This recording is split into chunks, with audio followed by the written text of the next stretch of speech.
Hey guys, tonight we set our course toward the Black Sea, that restless stretch of water the Byzantines once guarded as fiercely as a dragon protects its hoard. Imagine the year is long before modern lamps or satellites. The shore villages are quiet little wooden boats bobbing near the docks, and people go to sleep by the glow of oil lamps, not neon lights. Then, without warning, the sky above the sea turns crimson so red it looks as though the heavens themselves have been slashed open. The light reflects on the rippling waves, making the surface appear like molten metal. You probably won't survive this if you mistake it for a bonfire and try to warm your hands on it, but the poor fishermen who saw it swore their hearts almost gave out. So before you get comfortable, take a moment to like the video and subscribe, but only if you genuinely enjoy what I do here. And if you're awake enough, tell me your location and the local time where you are. It's always fascinating to see where history is being rediscovered from. Now find yourself a cozy seat or a soft bed, let your mind begin to unwind, and let's ease into tonight's journey together. The story begins on that eerie night when villagers along the Black Sea's coast stepped outside their doors and blinked upward in disbelief. The sky was not the usual velvet darkness dotted with stars, but a blazing sheet of red. Some thought the sea itself had caught fire. A mother pulled her children indoors, muttering a prayer in Greek, while old sailors swore they smelled iron on the air, as though blood itself hung in the mist. In that moment, fear spread faster than gossip, and in a medieval village, gossip was already the reigning champion. A mainstream historical fact anchors us here. Byzantine chroniclers did record unusual celestial events, noting eclipses, comets, and auroras in their manuscripts. They saw the skies as messages, not mere decoration. And so when an entire horizon burned scarlet, the scribes sharpened their pens almost as quickly as the villagers sharpened their prayers. A quirky tidbit lingers in those same records. One local fisherman supposedly refused to stop casting his nets that night, declaring that if the gods are going to eat us, I'd rather they have me stuffed with herring. His neighbours thought him mad, though secretly relieved someone could still crack a joke while the heavens glared at them. Historians still argue whether the glow described was a natural phenomenon like an aurora, a volcanic plume reflecting sunlight, or something more extraordinary. What is certain is that people along the coast saw the same dreadful crimson, even hundreds of kilometres, about 62 miles apart. That distance, impressive in both metric and customary terms, shows how wide the skyfire stretched. The sensation of the night deepened as the hours dragged on. Dogs howled, chickens refused to quiet, and cattle shifted nervously in their pens. Imagine lying in bed trying to sleep while the very walls of your house glowed faintly red. Children cried, their parents muttered protective psalms, and every creak in the wood felt like an omen. The natural world had joined the spectacle. The sea shimmered with reflections so that small waves looked like strips of bloody silk being pulled ashore. One can almost picture an older villager standing with his staff, shaking his head at the youngsters. "This is nothing new," he might grumble. "I saw the heavens burn once before." And indeed, Byzantine memory stretched backward to Roman accounts of blood-red skies before disasters. The villagers had heard tales of emperors trembling when strange lights appeared, convinced it meant revolt or plague was near. If nothing else, this gave them a story to tell, though the fear in their stomachs was very real. To heighten the unease, several villagers swore the sea grew strangely warm near the shore. One fisherman dipped his hand in and declared it hotter than usual. Was it really? Or was that simply the mind playing tricks under crimson light? If one measured, perhaps the water rose a degree or two Celsius, about 3 degrees Fahrenheit. Yet in a world without thermometers, perception carried more weight than precision. And perception told them the Black Sea was no longer safe. The jokes of the night, rare as they were, kept people from total panic. A wandering peddler reportedly shouted, "Do not worry, friends, it is only the emperor painting the heavens red so we pay our taxes faster." That earned nervous laughter followed quickly by glares mocking. The emperor could be more dangerous than any celestial omen. The night dragged on. The longer the glow remained, the heavier people's thoughts became. If the skies could bleed, what else might the world do? A child asked his father whether Christ was angry, and the father, fumbling for comfort, said, "No, he is only lighting his lanterns in red tonight." A gentle lie, but one that perhaps lulled the child into uneasy dreams. Through all of this, one truth rings clear: the people of the Black Sea were accustomed to storms, raids, and even plagues. But a sky that looked like blood was something different. It was silent, inescapable, and above all unsolved. To them it was less a question of what had happened and more of what would follow, and so the crimson night stretched on until dawn finally pushed it back, leaving behind shaken villagers, restless animals, and a story that would ripple its way toward Constantinople.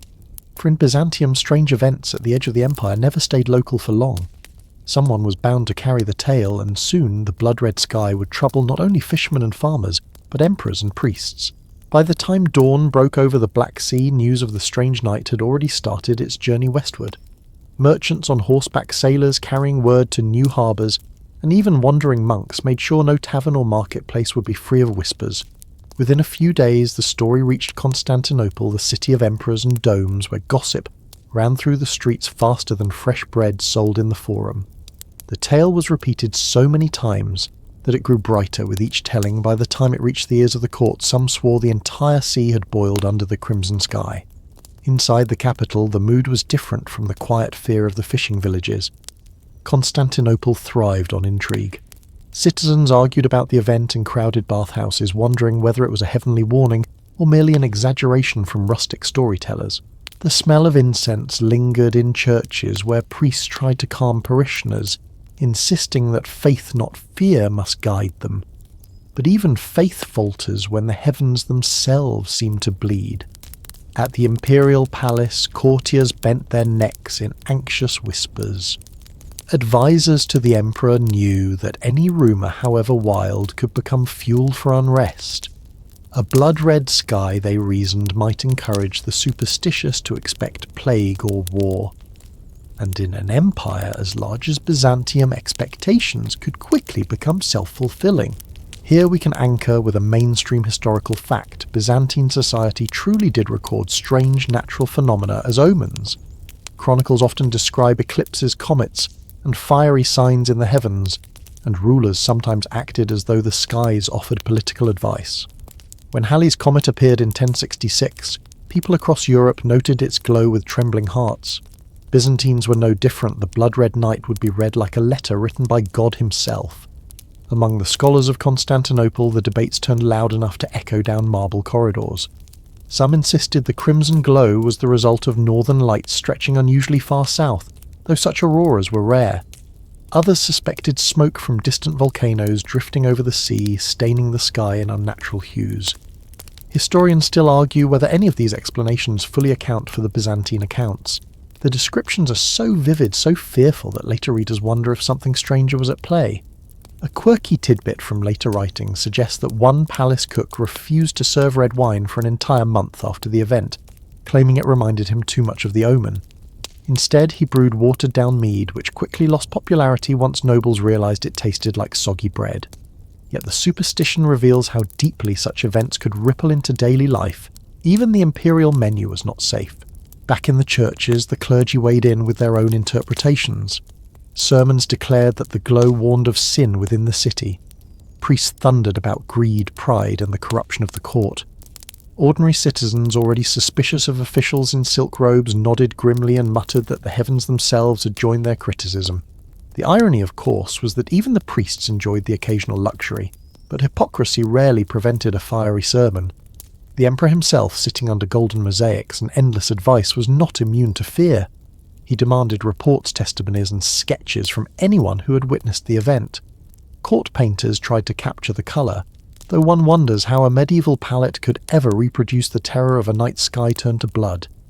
He is said to have paced the marble halls late into the night, glancing upward, as if the ceiling might open into a fresh omen. The size of the empire made the phenomenon all the more troubling.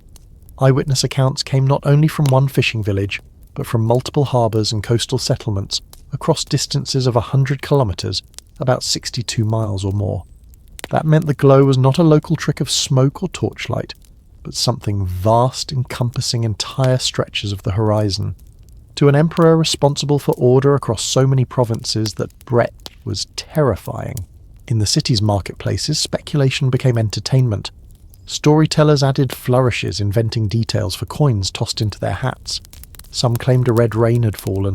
Others whispered of ghostly ships rising from the Black Sea, their sails aflame. One joker suggested the Persians had finally discovered a way to paint the sky red as a warning of invasion. People laughed, but the laughter was uneasy, as though they knew jokes might mask genuine fear. Even animals within Constantinople seemed restless.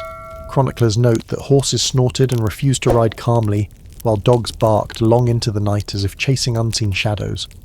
Whether these details were genuine or embellishments is unclear, but they appear again and again in accounts. And when animals seem to fear the same omen as humans, the sense of doom multiplies. A question arose in scholarly circles: should the empire act upon the omen? Some suggested preparing defences, others advocated for prayer and fasting. A few bold voices urged ignoring it altogether, lest attention give it more power. Historians still debate whether any official proclamations were made, but the consensus is that fear bled into policy. If taxes were collected more harshly that year, or soldiers marched with extra urgency, perhaps the Red Knight had something to do with it.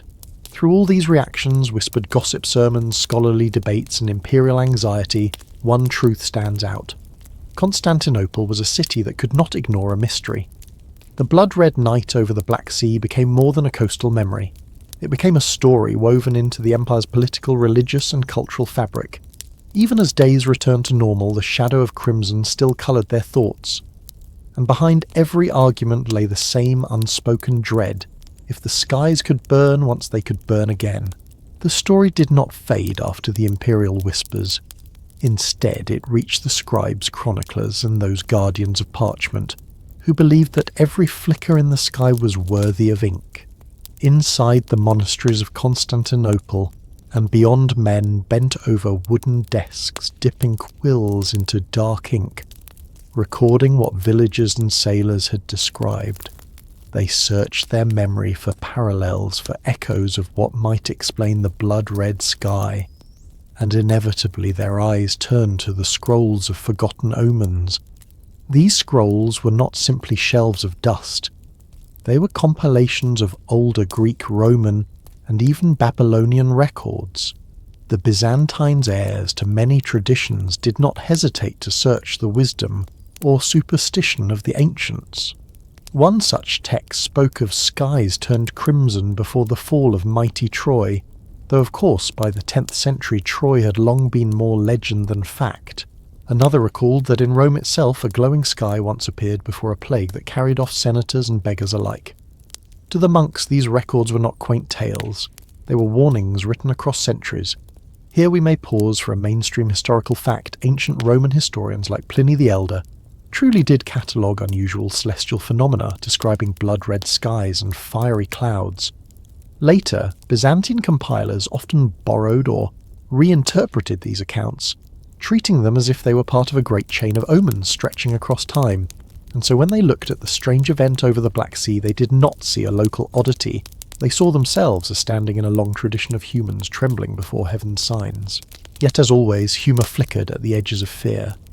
One preserved anecdote tells of a young monk who, upon reading of earlier omens, muttered that if the heavens burned every time humans sinned, the sky would never stop glowing. His abbot did not appreciate the sarcasm, but one suspects more than a few listeners suppressed nervous laughter. The scrolls also contained stranger, more fringe tidbits. One cracked parchment suggested that when the sky turned red, it was because underground fires had reached the surface of the air. Another argued that spirits of the dead fought battles in the clouds, and that the blood of their struggles dripped into mortal sight. Historians still argue whether such passages were ever taken literally, or whether they were symbolic warnings dressed in dramatic imagery. Either way, the crimson night seemed to fit too perfectly to ignore. In the candlelit quiet of scriptoria, the monks' quills scratched out comparisons. They noted that in one year red skies were followed by famine in another, by invasion in another, by nothing remarkable at all. Patterns were slippery things, yet human beings are not content with randomness. The scribes wanted meaning. If the heavens bled, they believed it was for a reason. A quirky detail from one monastery record describes how a particularly devoted scribe insisted on mixing a drop of red wine into his ink, declaring that only by writing with blood of the grape could he capture the colour of the omen. Unfortunately, the wine diluted the ink so badly that his pages smeared into unreadable blurs. His brothers teased him for years after proving that even in solemn monasteries jokes found their place. As the days turned into weeks, scholars pieced together lists. They catalogued eclipses, meteors, comets, and fiery skies. They compared them with plagues, earthquakes, and wars. The attempt resembled an early scientific method, though steeped in superstition. If we could measure their effort today, they may have tracked hundreds of entries across scrolls stretching more than a metre long, over 3 feet in US terms. Each entry was a thread, and they hoped weaving them together would form a clear pattern. Still, questions remained unanswered. Historians still argue whether these compilations were genuine attempts at scientific observation, or simply theological exercises designed to confirm that the divine hand was always writing. Did the scribes truly believe they were analysing natural law, or were they only reinforcing their faith that the cosmos sent coded letters to humankind? Meanwhile, villagers who had witnessed the glow sometimes journeyed to monasteries to share their experiences. Imagine a fisherman smelling faintly of salt sitting across from a solemn monk, with ink-stained fingers, retelling how his boat seemed lit from beneath by a burning sea. The monk would nod gravely, perhaps embellishing the detail before pressing it into parchment. Memory became manuscript, and manuscript became history. The circulation of these records gave the Red Night a kind of permanence. No longer just a story told around firesides, it became part of the written chain of omens, and written words, as the Byzantines well knew, carried authority. If it was on parchment, it could be read centuries later.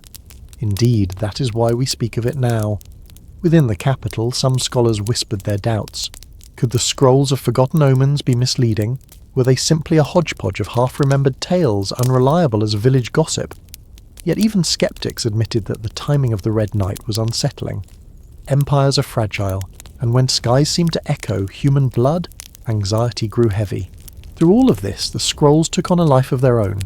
Their pages smelled of dust, their ink shimmered faintly under flickering candlelight, and their margins collected little doodles, tiny ships' crosses, and even crude faces drawn by bored novices. The seriousness of celestial omens existed side by side with human touches reminding us that even in an age of fear, playfulness was never absent.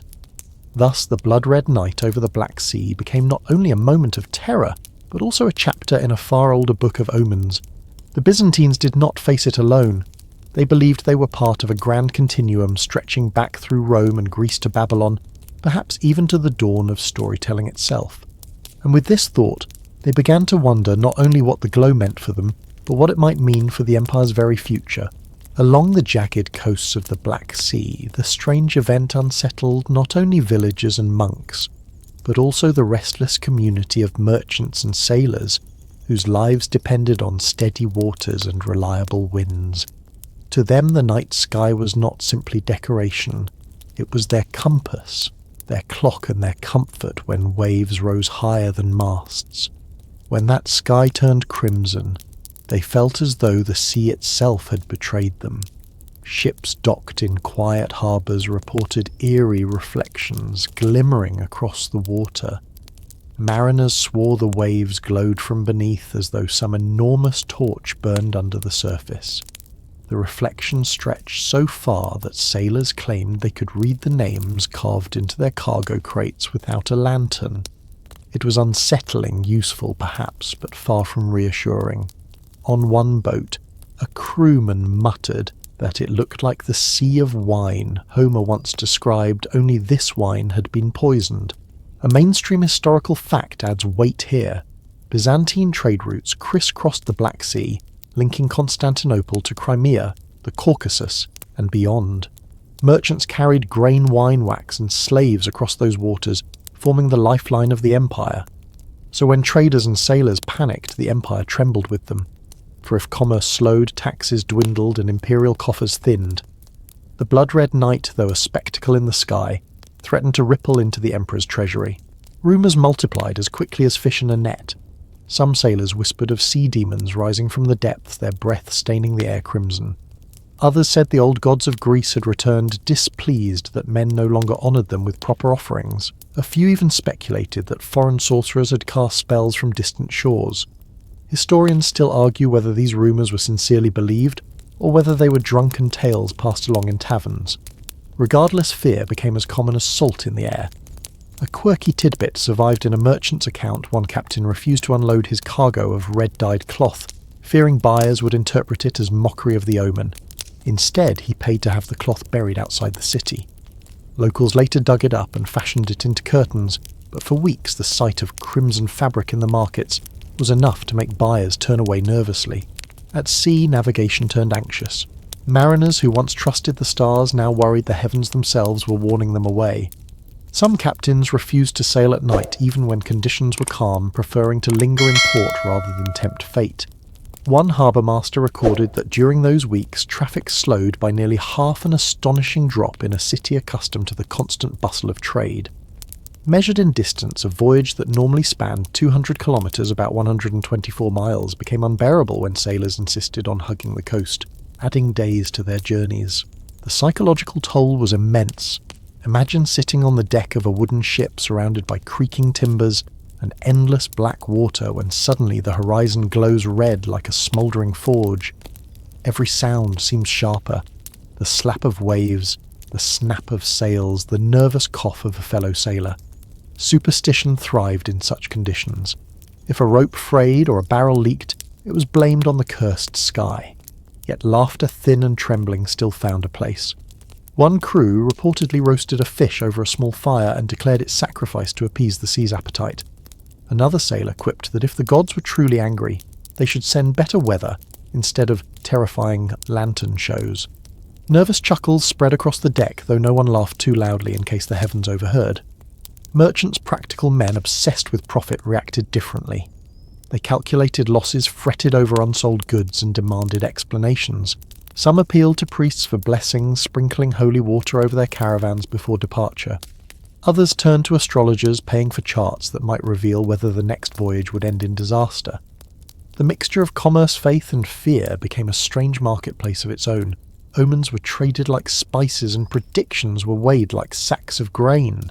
The strangest stories, however, came from fishermen.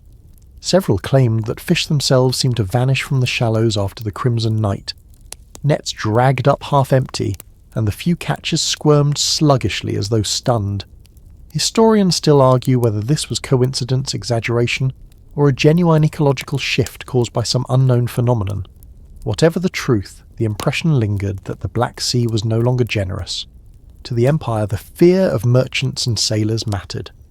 Constantinople thrived on its position as a crossroads. If caravans hesitated and ships anchored for too long, shortages appeared in the markets and citizens grumbled.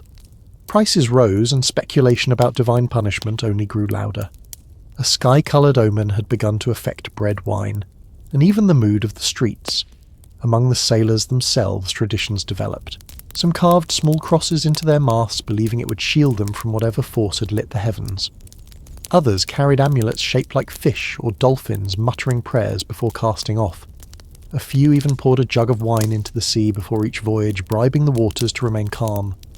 These gestures, half practical, half desperate, remind us that in a world without scientific certainty, every small ritual was a lifeline. The Black Sea itself seemed to brood in silence. Waves slapped against hulls with their usual rhythm, yet every red sunset afterward stirred unease.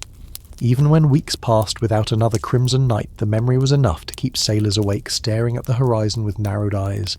They lived by the sea, depended on it, and feared it in equal measure. Now, with the heaven's strange glow fresh in memory, that fear had deepened into something closer to reverence.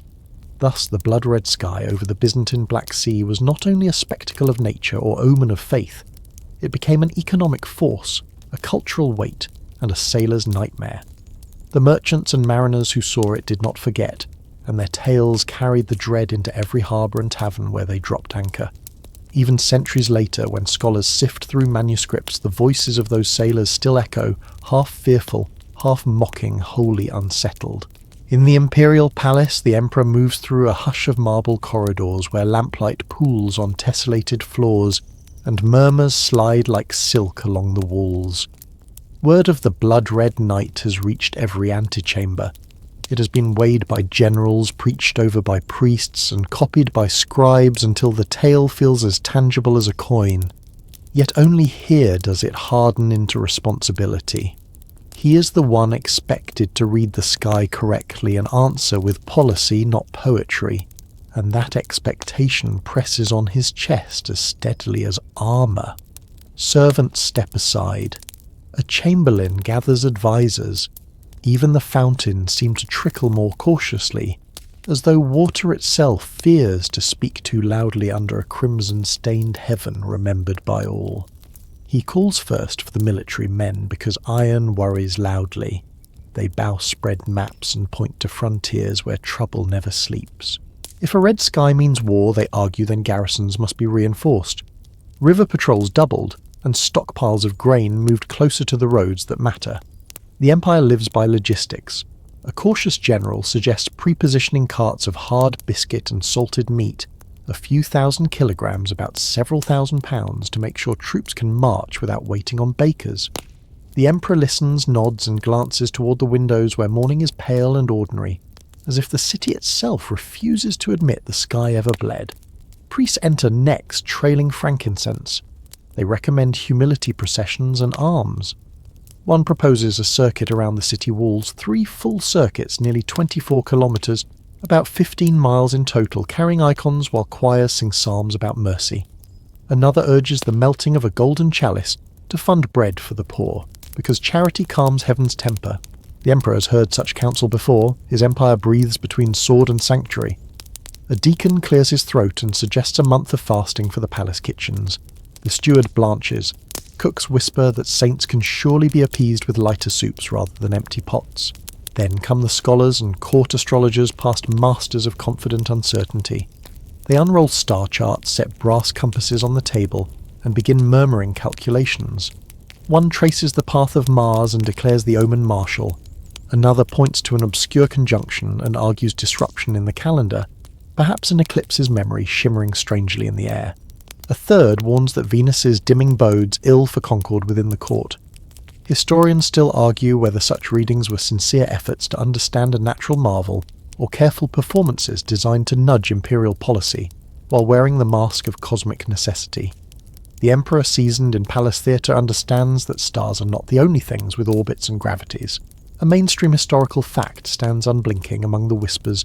Byzantine rulers did consult astrologers, chroniclers and clergy when celestial anomalies appeared, and such counsel could shape real decisions. Rituals proclaimed, taxes shifted March, orders signed, embassies delayed. The heavens, or at least their interpreters, sat at the table of state. Processions with revered icons had soothed panic before. Defensive preparations had bought time while omens cooled. The memory of earlier signs recorded in stiff lines of ink presses against tonight's anxiety, like a hand on a door that will not quite close. Of course, the human need to find a smile in the dark sneaks in. A jester whispers that the imperial ledgers must have inspired the heavens all in the red again, and is wisely unheard by anyone important. A court scribe, bleary from copying testimonies, mutters that if the sky plans more proclamations, it ought to pay a seal fee like everyone else. And one overeager astrologer assures the throne that the glow guarantees abundant wine. Asked how he knows, he admits he tested the omen personally, and is escorted out before he can test it again.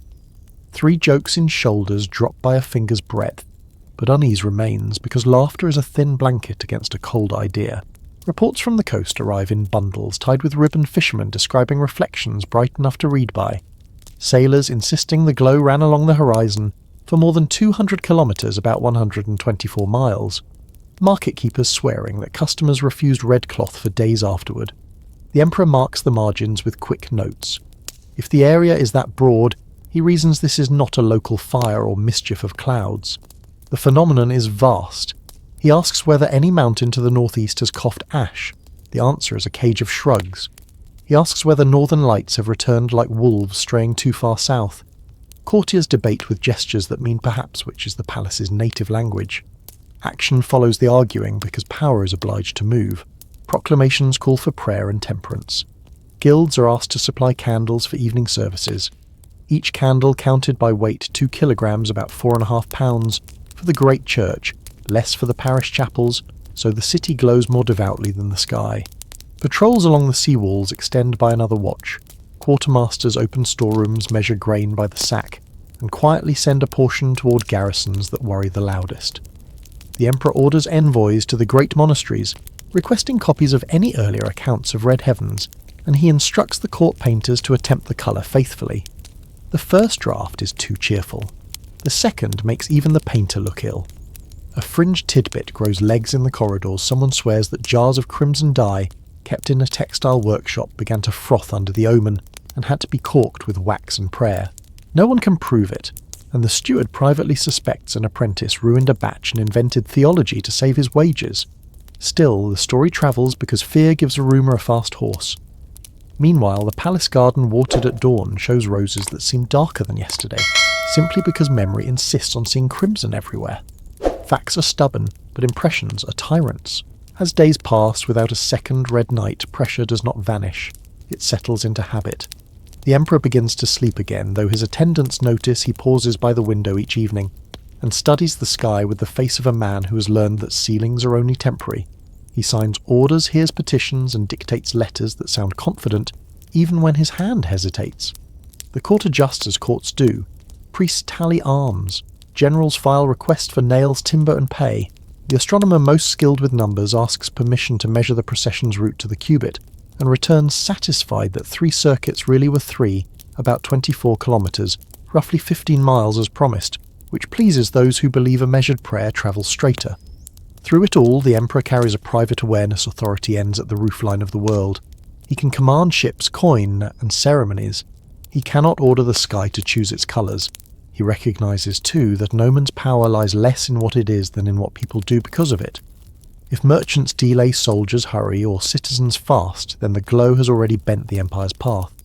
Historians still argue whether such bending made Byzantium more resilient, turning fear into preparedness, or subtly brittle teaching rulers to chase signs instead of solutions.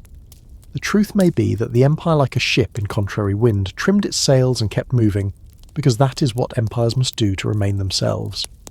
When evening arrives, the emperor steps onto a balcony, where the breeze smells of salt and olive smoke. The sky is ordinary, a soft blue melting toward bronze, and the first star winks with the polite brightness of a lamp set out for a guest. He lets out a breath he did not realise he held. Far below, acolytes pass with candles for another service, their small flames steady in cupped hands. The city hums, the night is kind, and still he knows, as every ruler learns, that the next colour is not his to choose. He turns from the parapet, issues one more practical order about grain, and allows the door to close with a hush that sounds to him alone like the end of a prayer. The memory of the blood-red sky did not fade when the sun returned to ordinary gold.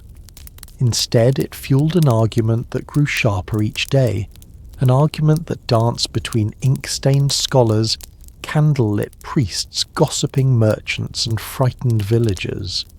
Was the phenomenon natural, some strange breath of the earth, a secret of the heavens, a hidden science that human eyes had barely begun to glimpse?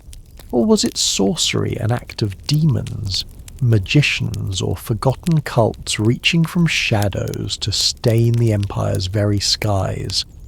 The Byzantines lived where faith, reason, and superstition intertwined like 3 strands of a rope, and the crimson night tugged each strand until knots formed. The first strand belonged to those who sought explanations in nature. Philosophers in Constantinople scoured their copies of Aristotle, Ptolemy, and Galen, searching for any passage that might account for an atmosphere painted red. One pointed to descriptions of dust storms in distant lands where fine particles in the air turned sunsets into blazing sheets of colour. Could winds have carried dust from deserts thousands of kilometres away, perhaps from Syria, or beyond into the Black Sea's skies? He cited numbers, clumsily measuring distances with maps that claimed 400 kilometres, about 250 miles between ranges, though his companions argued the figures. Others insisted volcanic ash was to blame. Mount Etna far to the west had roared many times, and rumours spread that mountains in the Caucasus smouldered as well. If ash drifted into the atmosphere, might it not catch the sun and scatter crimson light? Historians still argue whether there were eruptions in that precise decade, yet volcanic sunsets are known to us today. The Byzantines lacked seismographs, but they did have memory, and memory tied fiery mountains to fiery skies. Another camp suggested the heavens themselves had staged the display. Aurora borealis, the northern lights, were occasionally glimpsed in Byzantine lands, rare but real. Monks had scribbled of greenish veils moving in the sky, ghostly curtains swaying as though angels were brushing heaven's ceiling. Could the red glow have been such a light, only more intense, more terrible? The skeptics scoffed. They muttered that auroras were child's tales from northern traders, not spectacles to trouble an emperor. Yet the possibility refused to die. The second strand belonged to sorcery, and here imaginations galloped freely. Priests warned that heretical sects might have called upon demons.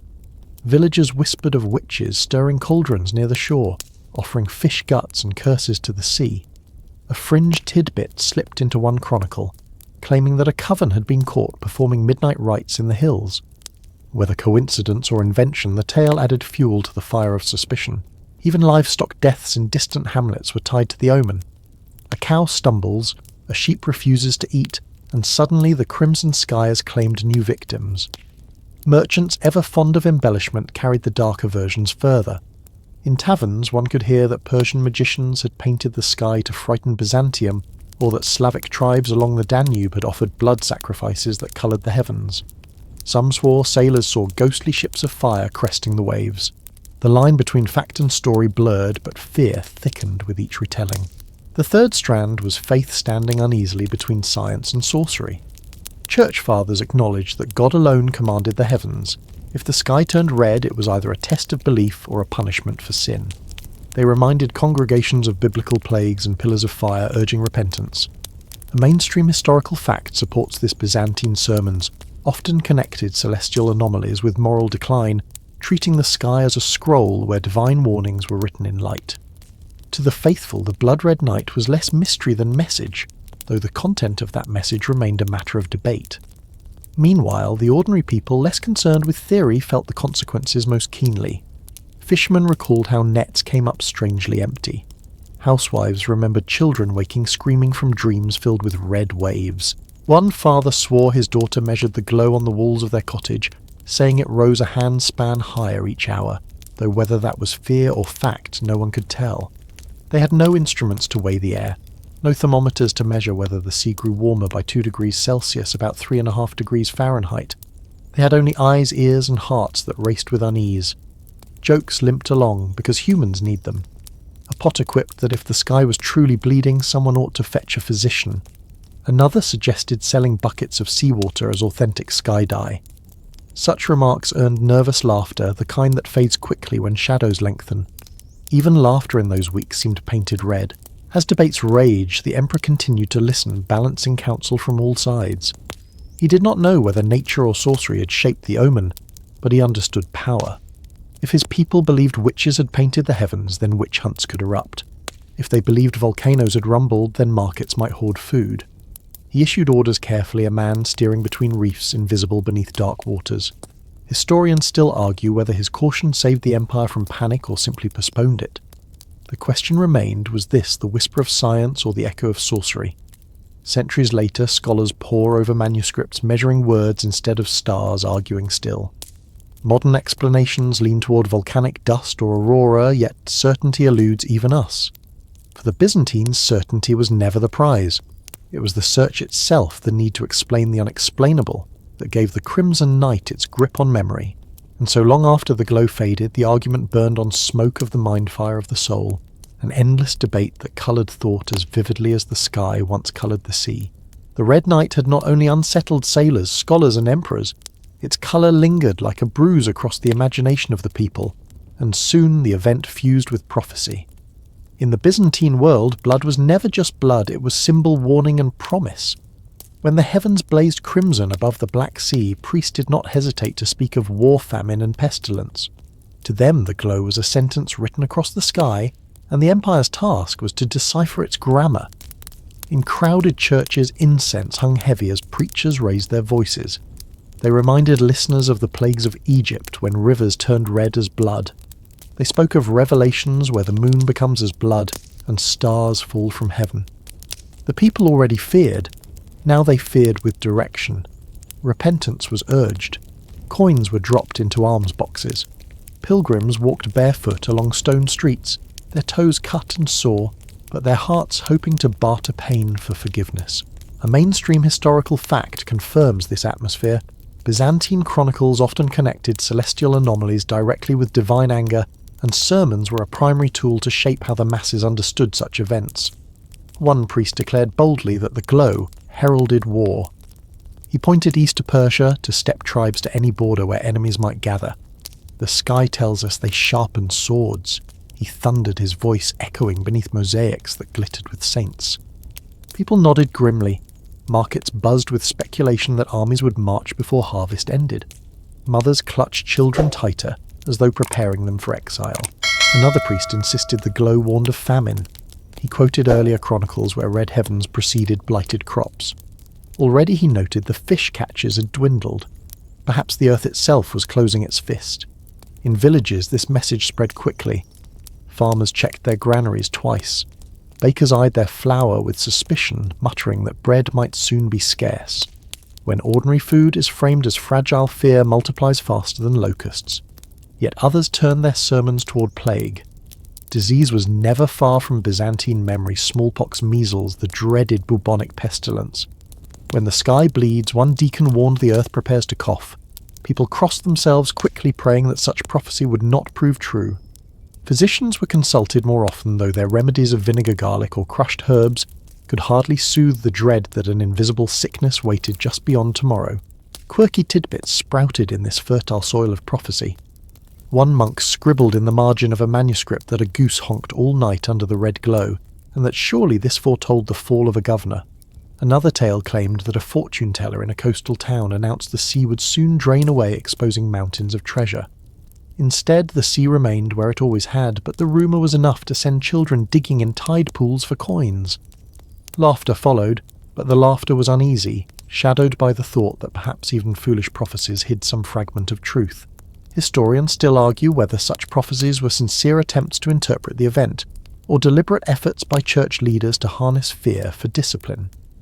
Was the crimson sky a genuine call to repentance, or simply a convenient tool to remind citizens of obedience? The sources leave us with ambiguities. Perhaps both motives twined together sincere faith interwoven with practical governance. In daily life, the prophecies filtered into conversation. A wife buying onions in the market whispered that the glow meant war. Her neighbour disagreed, pointing to her shriveled grapevines as proof famine was the real message. Meanwhile, a nearby beggar rasped that sickness already gnawed his bones, and that the glow only announced his suffering to the world. Each person carried a prophecy fitted to their own anxieties, as though the sky had tailored its redness individually.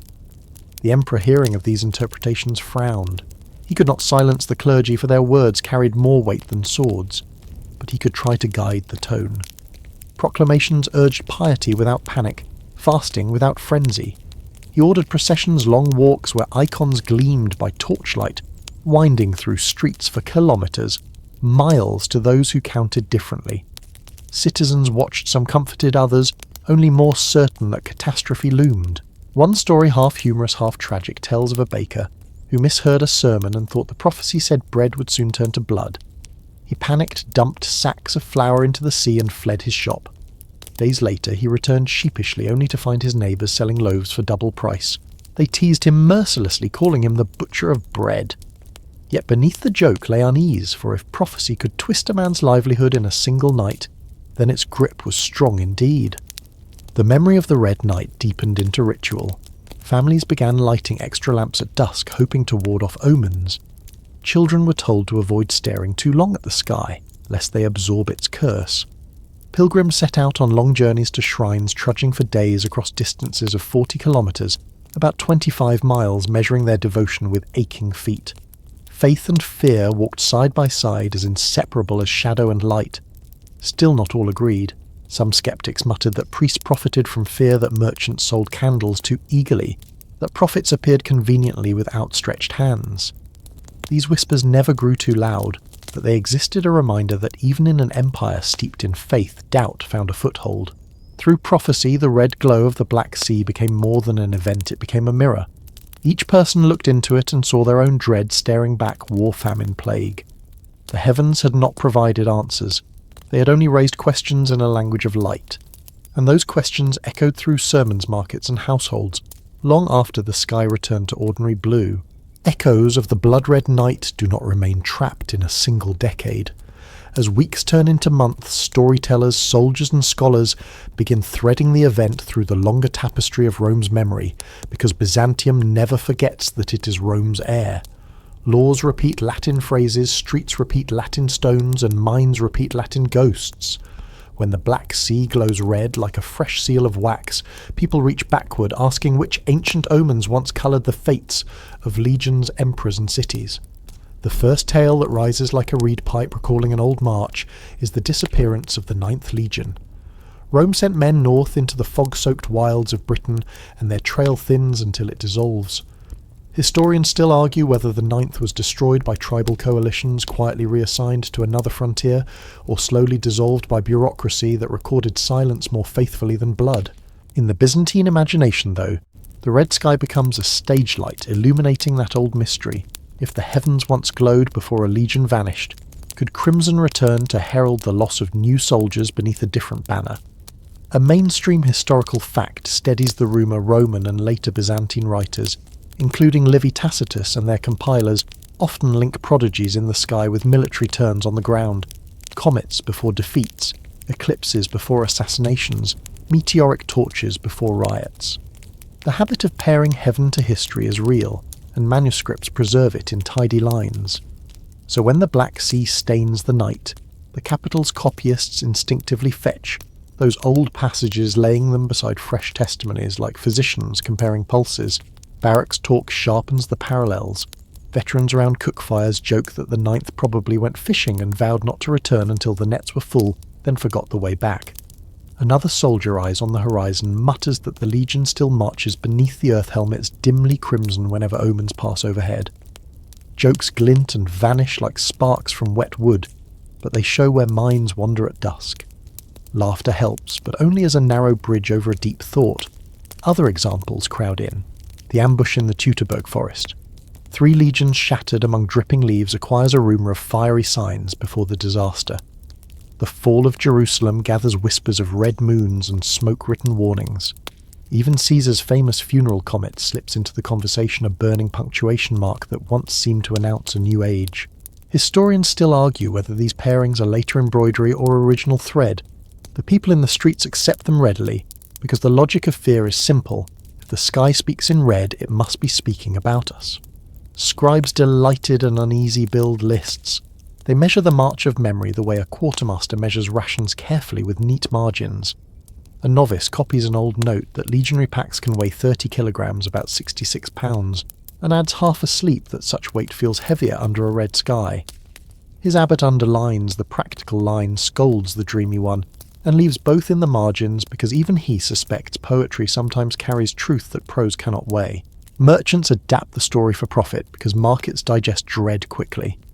A stall appears selling brass amulets stamped with an eagle and a tiny halo of rays. Imperial courage, the seller calls promising a steadier hand on javelins, exactly 2 meters long, about 6.5 feet, and a safer road for the next march of 25 kilometers, about 15 miles. Buyers smirk by anyway, and tuck the tokens into belts, because logic is strong but fear lives closer to the skin. In households, grandmothers refine the legends for children. Misbehaviour earns a half-smiling threat. Mind yourself, or the red sky will swallow you like it swallowed the legion. The children pretend indifference, then sit up late watching the window for a hint of scarlet. Parents roll their eyes in daylight and light extra lamps at night, because superstition and affection keep similar company. Quirky tidbits sprout too. A tinsmith swears his water barrel turned rosy at dusk, and insists he did not drop a scrap of copper into it. Neighbours sniff, shrug and drink from their own barrels with exaggerated bravado. Within libraries, scholars attempt discipline. They compare troop rosters, count inscriptions on stones dragged from old forts, add up shipments of grain measured by the modius, and then clumsily converted on a wax tablet into something like 20 kilograms, about 44 pounds a sack. One pedant calculates that a supply convoy walking 100 kilometres, about 62 miles along the coast, hugging safety after the red night would arrive 2 days late, and worry the garrison into foolish decisions. Historians still argue whether omens truly slowed the empire's feet, or whether anxiety merely made delays more noticeable. The palace, remembering the painter who tried to capture the crimson and nearly painted himself ill, attempts a firmer line. Officials drift through taverns, reminding citizens that Rome endured darker signs and steadier storms. Yet words are breezes, stories are weather. In backrooms, men lower their voices and ask each other whether legions really can disappear into a forest, a mountain fog, a storm-dark channel, or the mouth of the sea. Someone answers, voiced like a door hinge that everything disappears eventually, and for a moment conversation sounds like philosophy. Then a jug overturns and philosophy becomes mopping. 3 jokes keep the mood human. A clerk says the only legion that truly vanished is the one assigned to repair roads. If they are invisible, it is because they are diligently elsewhere. A fishmonger claims his empty baskets prove the 9th did return at last, straight into the sea, and now they are stealing every herring out of principle. A harpist sings that if the gods wished to warn mortals, they would send a letter addressed properly, not paint the whole ceiling and expect tidy interpretation. Laughter rises, washes against the walls and ebbs, leaving behind the quiet again. Meanwhile, the coastline remembers. Fishermen still complain of thinner catches since the glow, recalling the weeks when nets dragged back little more than weed and a sulking crab. They sail shorter loops now, 15 kilometres, about 9 miles, instead of their old 25 kilometres, about 15 miles, because dread shortens courage the way night shortens colour. Better a small haul, and a calm sleep, a captain says, and his crew nods even as their stomachs vote for larger suppers. In the cathedrals the echoes bend toward prayer. Candles added for processions burn steadily, throwing halos on mosaics, where saints lift hands towards stars. Preachers do not name the 9th, but they speak of shepherds who count their flocks and notice missing lambs. The metaphor does its work. People hear absence beating like a soft drum behind the words. They drop coins into alms chests by weight 300 grams, about 11 ounces if they can, a handful of coppers if they cannot, and step back lighter if not braver. What remains after all these comparisons is not a conclusion but a rhythm.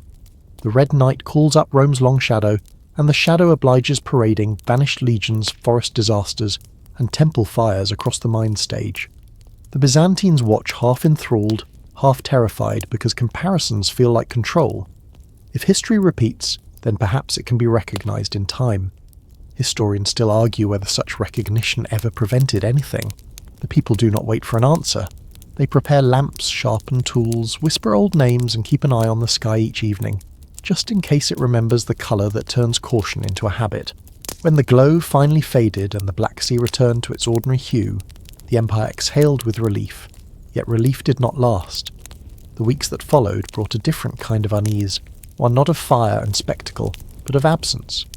The sea itself seemed to fall silent, as though the crimson sky had drawn away its generosity. Fishermen muttered of empty nets, sailors reported sluggish voyages, and villagers along the coast whispered that the Black Sea had cursed them. At first, the change was subtle.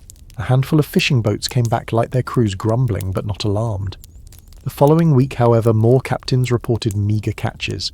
Fish that once swarmed in shoals appeared scattered and thin. Nets, once heavy with wriggling silver, were pulled up half empty, dripping more seaweed than sustenance.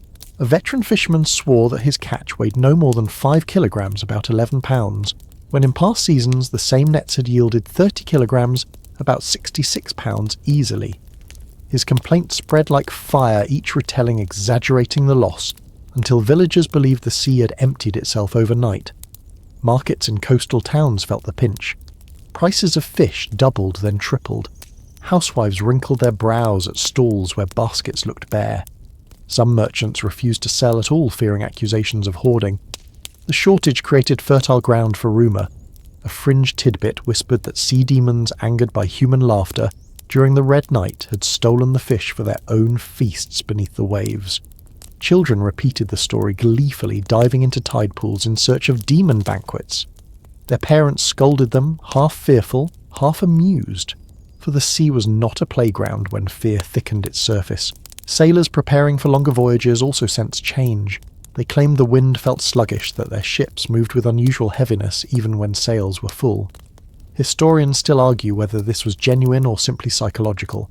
When men believed the sea resists them, they row slower, trim sails more cautiously, and measure progress with gloom. One merchant captain recorded that a voyage of 100 kilometres, about 62 miles, took 3 days longer than usual because his crew insisted on hugging the coast, wary of open water. Fear had made sailors cautious, and caution slowed trade. A mainstream historical fact confirms that Byzantine commerce depended heavily on the Black Sea's rhythm. Grain honey wax and slaves flowed through its harbours, feeding Constantinople and filling imperial coffers. Any disruption in supply threatened not just villages but the capital itself. So when rumours spread that the sea was withholding its bounty, merchants and officials took notice. A disruption of even 10% could ripple into shortages for thousands of mouths. In this way, the silence of the sea was as dangerous as any invading army. Villagers described the silence in sensory detail. They claimed the usual chatter of gulls was gone, replaced by eerie stillness. One woman insisted she could hear her own heartbeat echoing against the waves when she walked the beach at dawn. A fisherman muttered that the sea had lost its song, the familiar mix of creek splashes and bird cries that made mornings lively. Now it sounded like a held breath. Whether exaggeration or genuine, the impression that the sea itself had hushed grew stronger with every tale. Quirky behaviour followed. Some fishermen began carrying bells on their boats, ringing them over the water to wake the sea. Others poured out wine as offerings, each jug a costly sacrifice of 1 litre, about a quart that could have fetched a good price in the market. Still others painted eyes on their prows, a practice old as Greek myth, believing the painted gaze would intimidate whatever spirit silenced the sea. Their wives shook their heads, but they accepted the rituals because empty baskets leave little room for rationality. The emperor received these reports with weary patience. After weeks of hearing debates about whether the red sky meant war or plague, he now faced complaints about fish. He ordered an investigation, dispatching officials to record catches, measure weights, and calculate losses. They scribbled figures: 20 kilograms, about 44 pounds here, 5 kilograms, about 11 pounds there, and returned with conflicting accounts. Some claimed the decline was temporary. Others whispered of divine punishment. Historians still argue whether such records reveal a genuine ecological shift, or only the empire's nervous attempt to give fear a ledger. Meanwhile, sermons adapted to the silence. Priests declared that the sea withheld its gifts because of human sin. They urged longer fasts, fewer luxuries, and greater charity. In practice, this meant more coins clinking into collection boxes. Parishioners obeyed, but they grumbled. "We fast because there is no fish, not because heaven demands it," one man muttered, earning a sharp glare from his priest. The line between divine interpretation and economic reality blurred daily. The silence crept into other aspects of life. Weddings postponed feasts, fearing they could not afford enough fish to honour guests. Inns near harbours saw fewer sailors, their benches emptier, their songs absent. One innkeeper joked bitterly that he might soon serve boiled nettles instead of stew, though his smile faltered when his larder indeed looked sparse. Even celebration shrank. Laughter without fish tasted thin, and joy without abundance sounded hollow. Still, humanity found ways to adapt. Farmers inland began carting more cheese and grain toward the coast, hoping to profit from the shortage. Some families shifted diets, roasting more chickens, though poultry raised on scraps could not match the sea's volume. A clever merchant even imported salted herring from the Baltic, selling it at outrageous prices, proof that commerce always finds opportunity in crisis. Yet the memory of the crimson sky clung stubbornly to these shortages. People did not view empty nets as chance or season, but as proof of the omen's curse. The heavens warned us, they muttered, and now the sea punishes us. Historians still argue whether the shortages were caused by natural cycles, human hesitation, or actual shifts in marine life. The Byzantines, however, saw no such complexity. They saw the red glow reflected in their baskets, their kitchens, their markets, and their fears. The silence of the sea was more than an economic inconvenience. It was a reminder. Omens did not vanish when the glow disappeared. They echoed in absences, in shortages and quiet beaches, and for the people living along the Byzantine Black Sea, absence could be louder than any storm. Centuries passed, but the blood-red night over the Black Sea never quite vanished from memory. It survived in whispers, manuscripts, half-forgotten sermons, and the subtle fears of villagers who told their children never to mock the heavens. The event lingered not as a single episode, but as a legacy, a haunting thread woven into Byzantine history that even modern scholars cannot unravel fully. In monasteries, scribes continued to copy the tale. Each generation added its own emphasis. One monk highlighted the glow as a warning of war, another underlined famine. A third inserted a marginal note suggesting it was the devil's torch. By the time these manuscripts reached later centuries, they were layered with interpretation like palimpsests, each hand trying to outdo the last in explaining what could never be explained.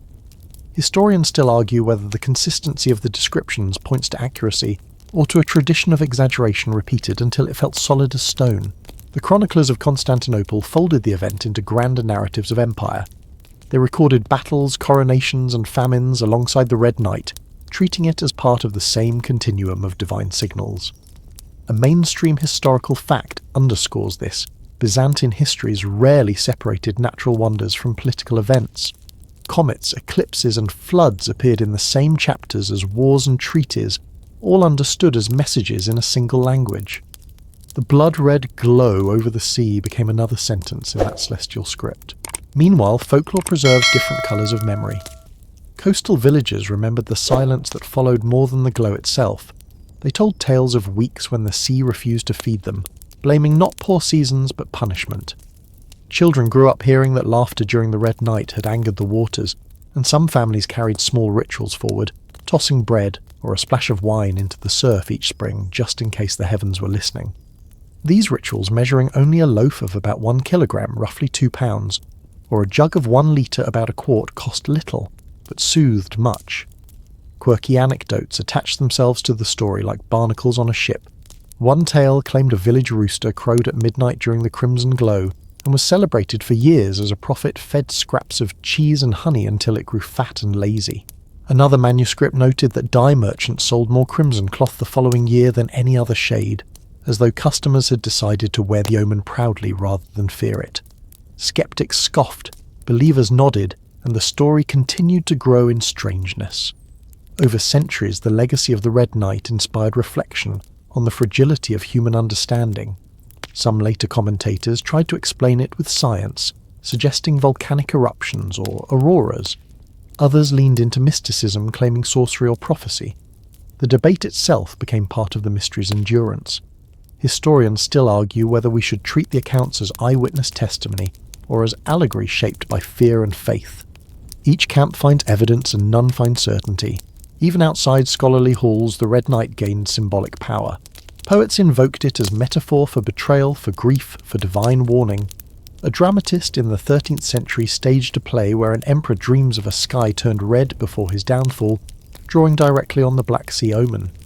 Audiences shuddered not because they believed the play was true, but because the image touched a memory deeper than fact. The empire itself carried the weight of the omen in subtle ways. Emperors who heard of celestial anomalies acted with caution, recalling the panic their predecessors faced. Generals delayed campaigns, priests demanded fasts, and common people stocked food. Whether these actions prevented disaster or created it remains a question historians still debate. What cannot be doubted is that the blood-red night entered the empire's decision-making machinery, shaping choices for generations. As the Byzantine Empire waned, its territories shrinking like receding tidewater chroniclers continued to glance upward with unease. When a comet streaked across the sky before the fall of Constantinople in 1453, some scribes linked it directly to the old red glow, claiming the heavens had spoken once more, finalizing a prophecy centuries in the making. The crimson sky of the Black Sea was remembered as the first whisper in a story that ended with empire's silence. Yet the legacy is not entirely grim. For some, the Red Night is remembered as proof that the world holds mysteries beyond calculation. It reminds listeners that humans, however clever, remain small beneath the heavens. The story has survived because it speaks not only of fear but of wonder, of villagers staring upward, mouths open, hearts racing united for one night in awe of something greater than themselves. And so the blood-red night became part of Byzantium's enduring mystery. It is a tale that crosses centuries, shifting shape yet refusing to fade, reminding us that history is never only facts and dates. It is also shadows, rumours, colours painted across skies, and questions left unanswered. The Byzantines lived under that sky. We inherit their astonishment, and though scholars may one day settle on an explanation, volcano aurora or something else, the mystery itself has already outlived certainty. It remains glowing faintly in the pages of history like embers refusing to die. The story of the blood-red night has carried us far, but now it is time to let the echoes soften. The sea that once seemed cursed lies still in memory, and the skies that glowed with crimson now fade back to gentle dark. As you settle deeper into rest, allow the noise of history to quiet the debates of scholars to dissolve, and the heavy footsteps of emperors to drift away like the tide slipping back into the horizon. The Byzantines did not find answers, and perhaps that is a kindness. Questions without resolution give space for wonder, for humility, for the recognition that life is larger than human certainty. The villagers who trembled at their doorsteps, the sailors who whispered of sea demons, the monks who scribbled omens, And the emperor who demanded explanations, all of them looked upward and felt small beneath the same vast roof of the heavens. That smallness, when remembered, gently becomes comfort. For if the sky can blaze and still return to calm, then fear itself can flare and fade as well. Let your mind follow the fading of that glow. Imagine the red washing slowly into soft blue, then into black sprinkled with stars. Picture the sea resuming its quiet rhythm waves, tapping the shore with the steadiness of a lullaby. Hear the faint laughter of those who survived the night teasing each other for their panic, proving that even the fiercest omen cannot erase human humour. And as you breathe slower, let the crimson sky become only a memory, a distant story carried across centuries. The world is quieter now, and you are safe within it. Rest in the knowledge that mysteries may remain unsolved, but peace can still be found in their shadow. Sleep comes gently like the sea at dawn, calm and endless.